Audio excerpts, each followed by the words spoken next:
Sud Radio, les vraies voix qui font bouger la France. 19h-20h, les vraies voix responsables. Notre-Dame est engloutie par les flammes. Très vite, Parisiens, touristes, croyants, athées, tout le monde accourt au chevet de la vieille dame de pierre. La cathédrale gothique qui a survécu à 900 ans d'histoire, 3 révolutions et 2 guerres mondiales. Le monument le plus visité de France, le symbole du centre historique de Paris qui a inspiré l'un des plus célèbres romans français. Personne ne quitte des yeux sa flèche centrale qui dominait fièrement Paris du haut de ses 93 mètres. La flèche de 93 mètres de haut et ses pierres millénaires s'effondrent comme une brindille. Notre-Dame est amputée. Paris perd l'un de ses symboles, la France un pan de son histoire. Un immense panache de fumée recouvre peu à peu le ciel parisien. Une vision d'enfer. Nous avons tant à reconstruire. Alors oui, nous rebâtirons la cathédrale Notre-Dame plus belle encore. Et je veux que cela soit achevé d'ici 5 années. Nous le pouvons. Notre-Dame de Paris, le monument le plus visité en Europe même. Le 15 avril de 2019, un immense incendie ravage la cathédrale de Notre-Dame de Paris, un chef-d'œuvre de l'architecture gothique construite en 1663 au milieu du XIVe siècle et visitée chaque année par 13 millions de visiteurs. Après presque 10 heures de lutte contre les flammes, 400 pompiers mobilisés ont finalement maîtrisé l'incendie qui s'était rapidement propagé à la charpente de bois. Nous reconstruirons Notre-Dame en 5 ans, avait déclaré Emmanuel Macron en 2019. L'établissement public Rebâtir Notre-Dame, créé par la loi du 29 juillet 2019, a pour mission d'assurer la conduite, la coordination et la réalisation de l'ensemble des opérations de conservation et de restauration de la cathédrale en vue de sa réouverture en décembre 2024. On fera le point sur cet immense chantier avec son directeur général délégué Philippe Josse qui est avec nous.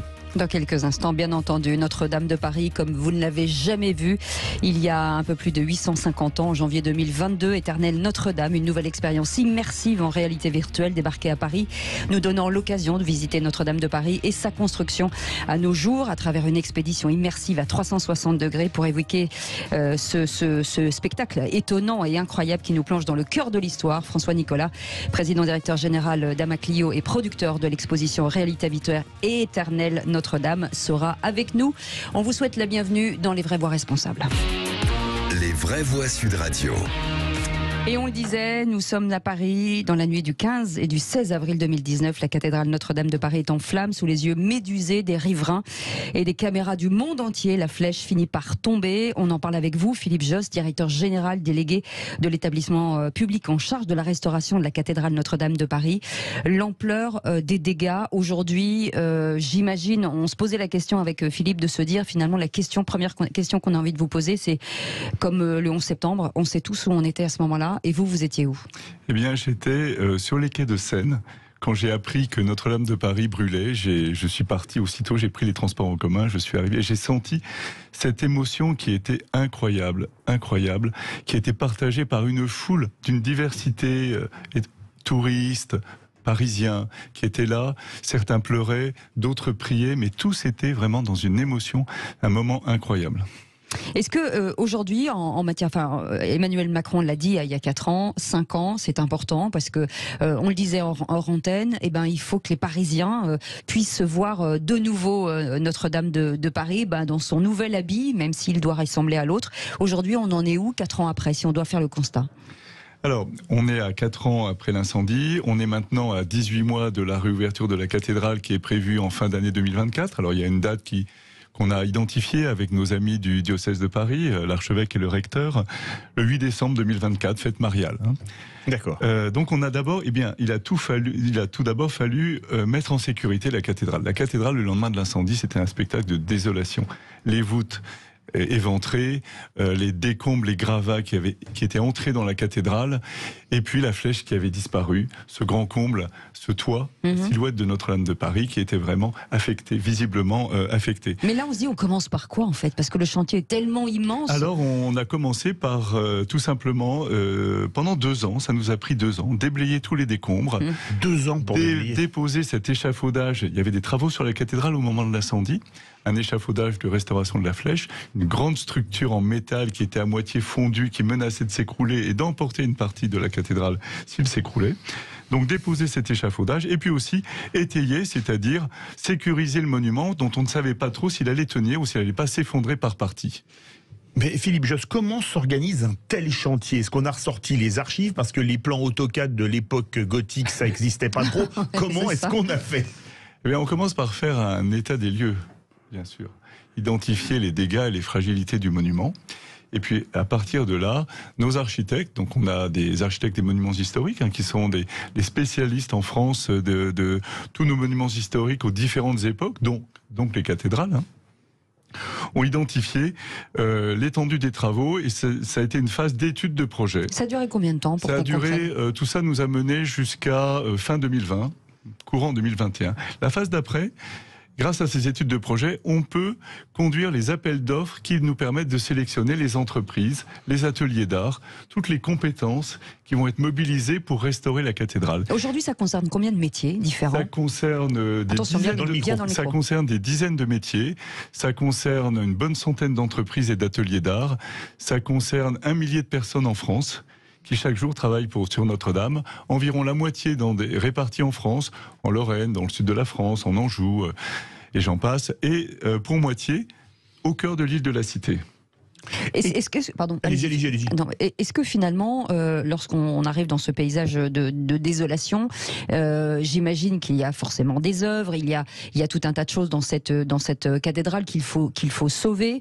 Il faut y aller par priorité aussi parce que les œuvres n'ont pas toutes la même valeur et toutes forcément il y a une question d'ancienneté aussi. Est-ce que tout était répertorié? On sait que la ministre, on met en place un système justement sur les 87 cathédrale aujourd'hui, pour que dans l'urgence qu'on aille chercher forcément les œuvres et les qui soient en tout cas qui ont le plus de valeur.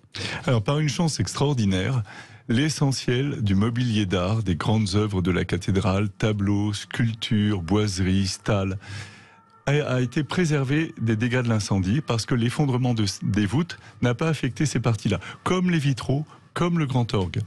En revanche, le mobilier liturgique, le mobilier installé par le cardinal Lustiger dans les années 1990, a été détruit parce qu'il était sous une voûte qui s'est effondrée. Et donc, l'archevêque de Paris, le diocèse de Paris, actuellement, réfléchit au remplacement de ce mobilier.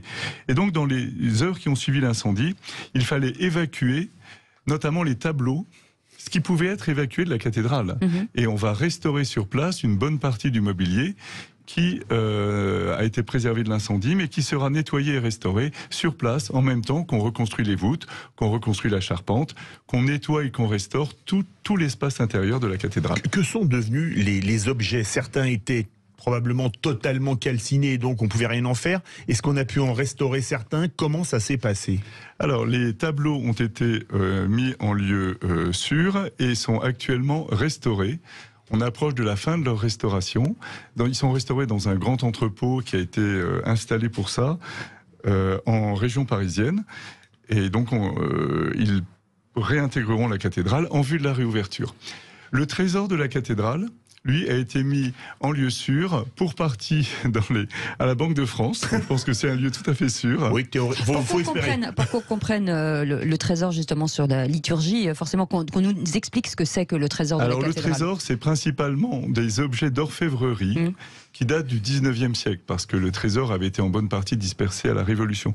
Et puis il y a quelques objets insignes, comme par exemple la tunique de Saint-Louis, qui est réellement une tunique blanche qui a été portée par le roi Saint-Louis au XIIIe siècle.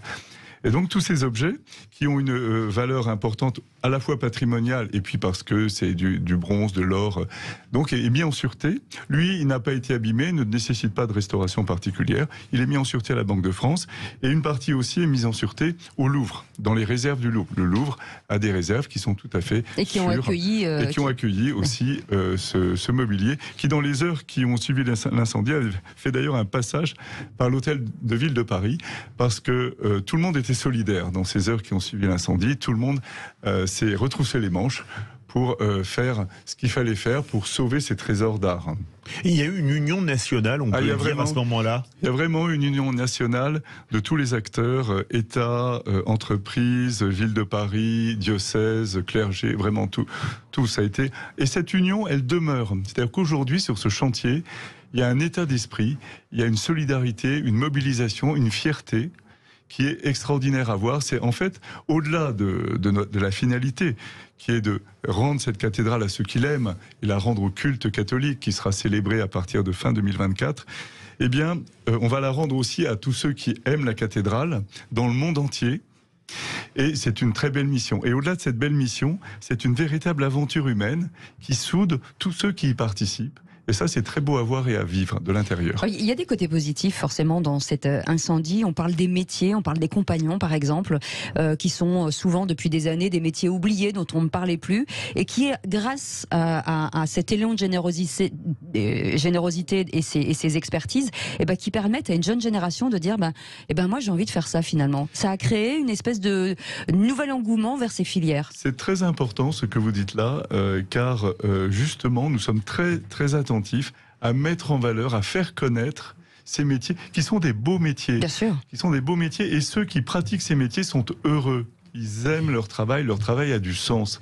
Et aujourd'hui, je pense que les jeunes, ils recherchent du sens dans ce qu'ils font. Voilà. Et bien là, ils ont un univers, les métiers d'art, les métiers du patrimoine, où on sait pourquoi on travaille et à quoi on sert. Et on recrute beaucoup, c'est important de le dire. Parmi ces jeunes, il y a les compagnons du devoir. Ils sont près de 500 à travailler sur le chantier. Parlez-nous d'eux.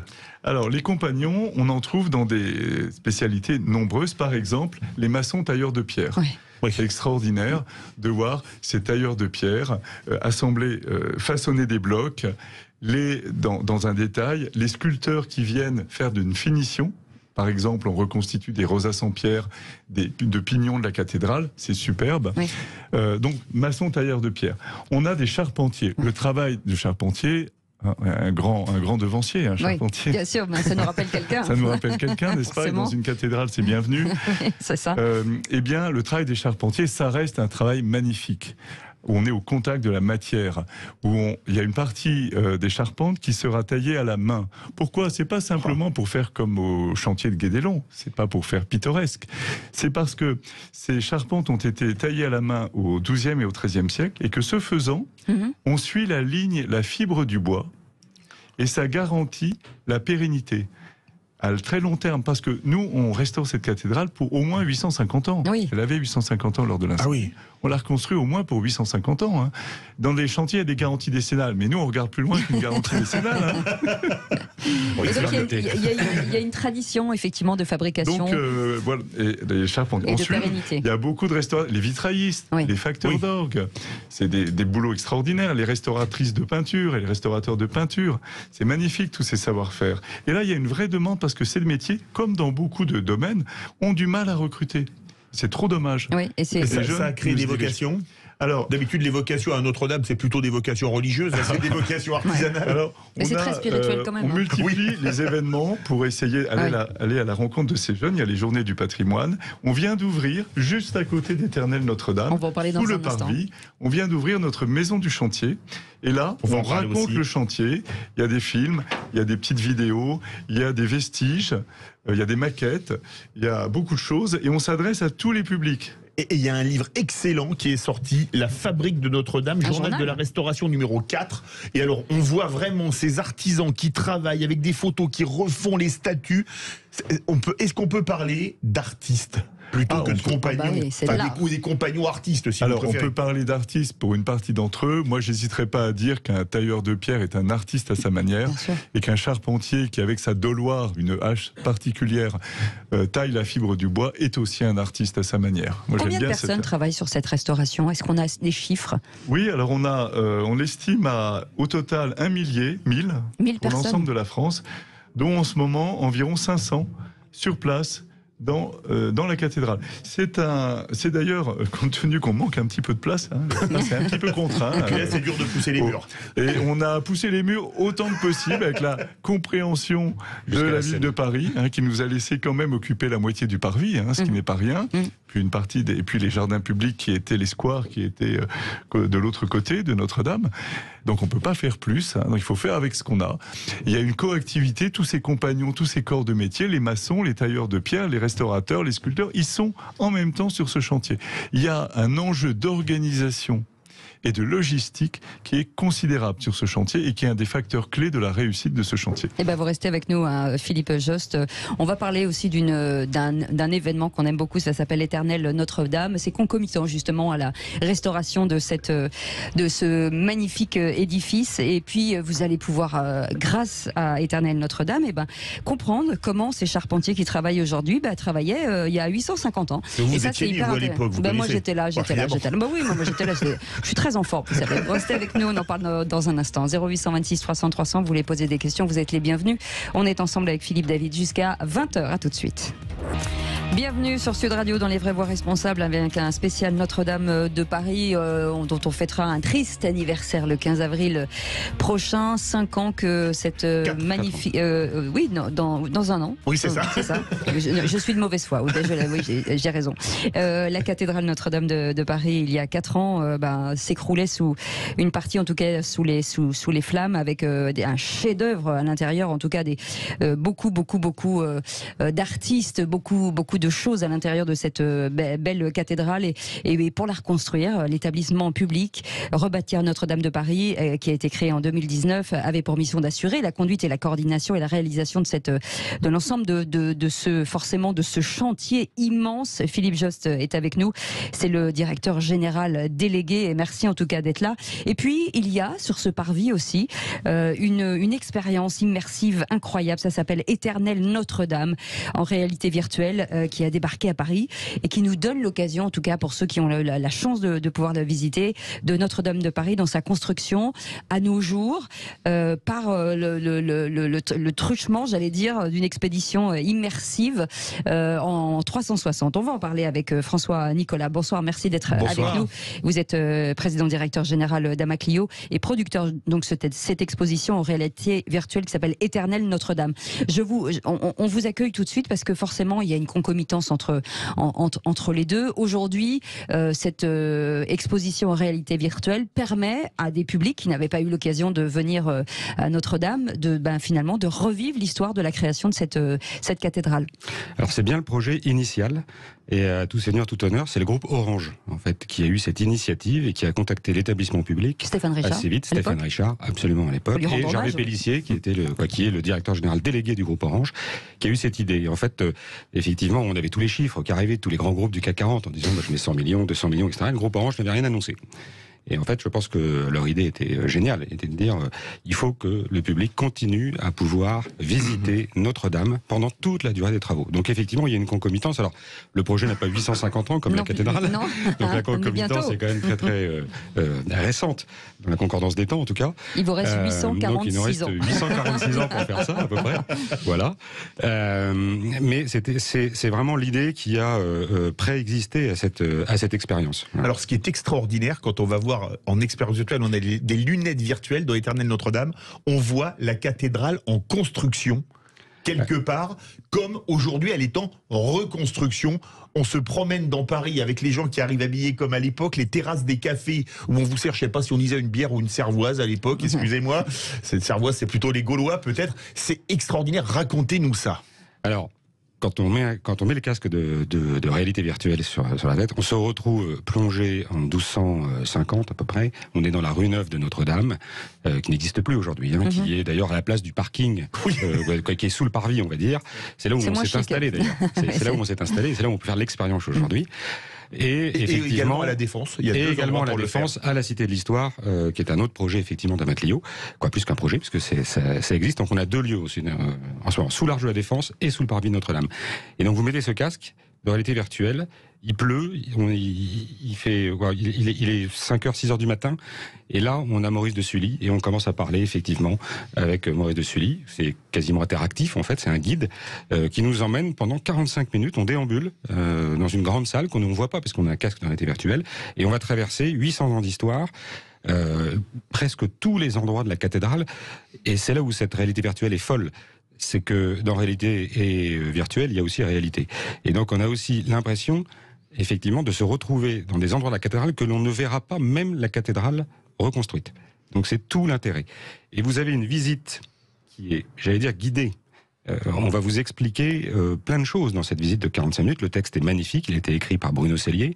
Donc il est à la fois très historique, très architectural, donc on comprend l'architecture de la cathédrale, et bien évidemment tout ça pour une finalité qui est la finalité de cette cathédrale, qui est effectivement portée vers le haut, vers le ciel. Je rappelle quand même que le prix est de, je crois, 30 €, et il y a une partie qui est reversée aussi. Et alors 30% est reversé pour la restauration de la cathédrale, et donc est reversé en partie à l'établissement public et en partie au diocèse de Paris, et une petite partie sur ce qui est produit à la mairie de Paris également, puisque nous avons la concession du parking, de l'ancien parking qui était sous le parvis de Notre-Dame. Il n'y a rien pour Philippe et moi. Bon, on a bien compris qu'on n'aura rien.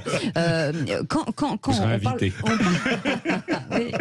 on parle de réalité virtuelle, reconstruire justement réalité virtuelle, est-ce qu'elle a été photographiée avant? Comment on fait finalement? Alors, parce que c'est ça qui est intéressant, c'est de dire est-ce que l'intelligence artificielle aujourd'hui a aidé la reconstruction, ou comment ça s'est passé? Alors avant de dire artificielle, l'intelligence tout court, d'abord, a été... J'aime bien que vous dites ça et vous me regardez, je préfère. Mais bien sûr, a été en fait toute la préparation de cette réalité virtuelle a été le chantier le plus important pour nous. Ensuite, la réalisation des images, tout ça, quelque chose d'informatique, c'est un gros travail. Mais en tout cas, la partie la plus complexe, la plus longue, a été de mettre autour de la table le diocèse, l'établissement public, Orange, nous-mêmes, Émissif, qui est la société qui a fait cette réalité virtuelle, que tout le monde soit d'accord sur la finalité de cette réalité virtuelle et surtout sur le contenu.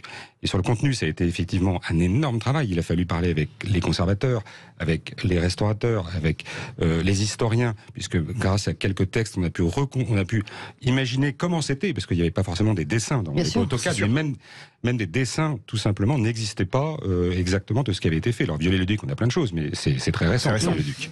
Mais alors, le numérique, à l'époque, on l'a pas construite en numérique, Notre-Dame, mais aujourd'hui, le numérique s'est imposé dans la reconstruction. On a même lancé aussi Open Notre-Dame pour que les gens envoient leurs photos. Quelle est la place du numérique dans la reconstruction? C'est fascinant aussi. La place du numérique, elle est importante, parce que ce qui est intéressant, c'est que à la fois les techniques de restauration de la cathédrale sont... Le maître mot, c'est l'authenticité. Et donc, on reconstruit des voûtes selon de la même manière qu'elles ont été construites au Moyen-Âge, avec des grands cintres en bois, puis on pose des pierres, des voûtes... Donc, authenticité. Et en même temps, on est au 21e siècle. Et donc, on utilise pleinement tout l'apport des techniques d'aujourd'hui, et notamment le numérique. Et par exemple, aujourd'hui, pour faire cohabiter, poser une charpente sur un mur en pierre, poser une flèche qui culmine quand même à 100 mètres de haut, c'est un chef-d'œuvre de bois qui fait 70 mètres de hauteur, qui est posé à 30 mètres du sol sur une voûte, qui culmine à 100 mètres. Il n'y a pas un angle droit dans cette cathédrale. Tout est, j'allais dire, de Guingouin. Oui. Non, mais c'est parce qu'elle a vécu. Oui. Et c'est comme ces immeubles qu'on voit à Nantes ou ailleurs, qui sont un peu un peu penchés. À Pise aussi, pareil.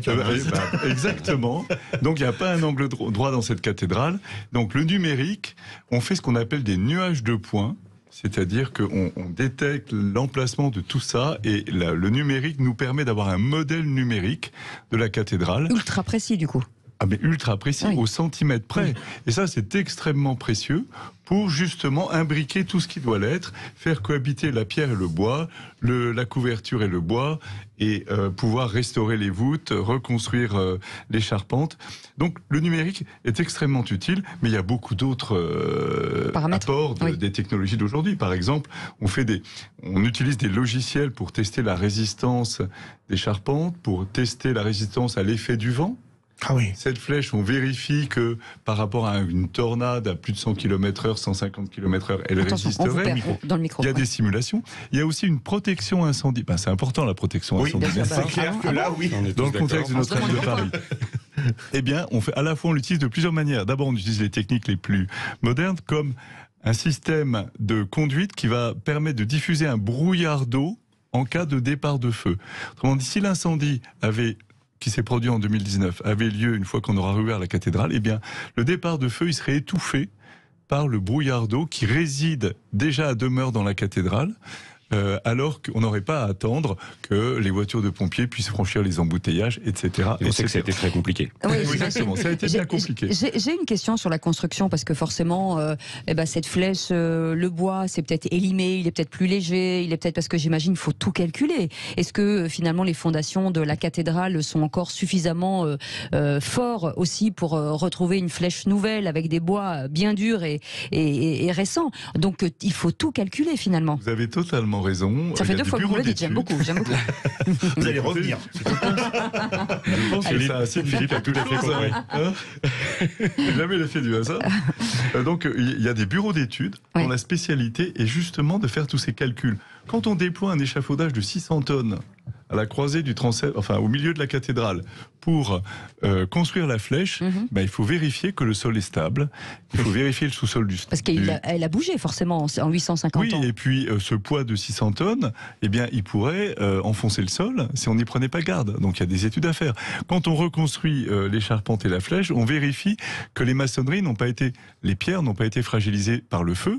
Si c'est le cas, on les remplace. Et on vérifie qu'une fois qu'on a fait ce travail, ça peut supporter le poids de la charpente. Là aussi, c'est des bureaux d'études, c'est des logiciels, c'est des grands programmes de simulation. Donc vraiment, les techniques d'aujourd'hui, elles sont complètement à l'œuvre sur ce chantier. Et c'est là qu'on se dit, mais quel talent pour ceux qui l'ont fait fabriquer il y a 850 ans et qui n'avaient pas toute cette technologie, en tout cas, qui avaient aussi déjà une expertise. Vous restez avec nous, on reste ensemble jusqu'à 20h. On a encore plein de choses à raconter parce qu'il y a tellement de sujets dans cette cathédrale Notre-Dame. On est ravis de vous avoir, messieurs, parce que c'est une émission qui est passionnante, on aime beaucoup. On reste ensemble jusqu'à 20h avec Philippe David. Je suis tellement ému que j'ai du mal à vous dire votre nom. C'est le fait que vous soyez là, Philippe. Allez, restez avec nous, on revient dans un instant. Non, je plaisantais.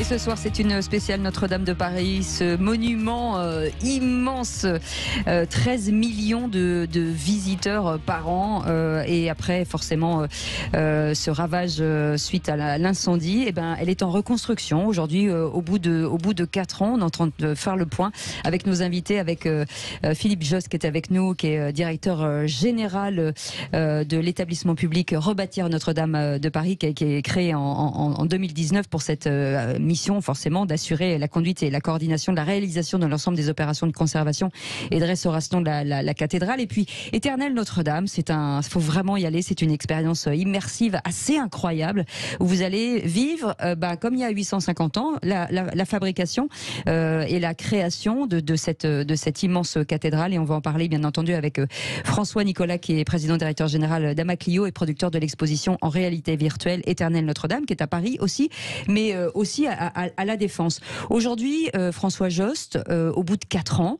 C'est Philippe. Philippe. Mais je trouve qu'on connaît un François Jost aussi, qui est spécialiste média, qui vient régulièrement dans Les Vraies Voix. Non, mais j'ai un problème avec les prénoms, moi c'est pas grave. Philippe Jost, aujourd'hui, au bout de 4 ans, on en est où? Il nous reste 1 an avant la réouverture.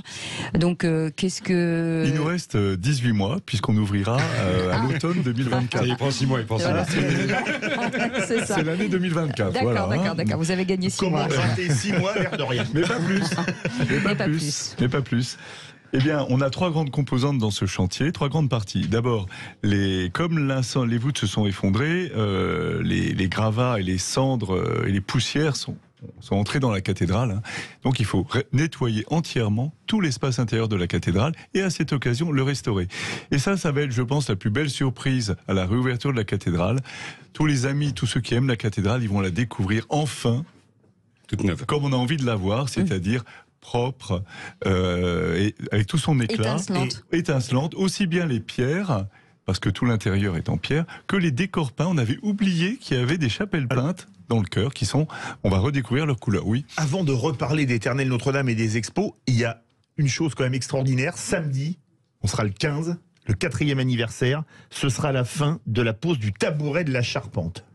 Oui. Vous avez vraiment choisi la bonne date, là. On aime beaucoup les symboles à Notre-Dame de Paris.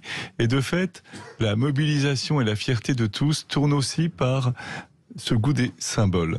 Par exemple, en fin d'année 2023, juste 1 an avant la réouverture, on aura, on l'espère, terminé la construction de la flèche en bois. Oui, il va s'élever toute l'année 2023 dans le ciel de Paris.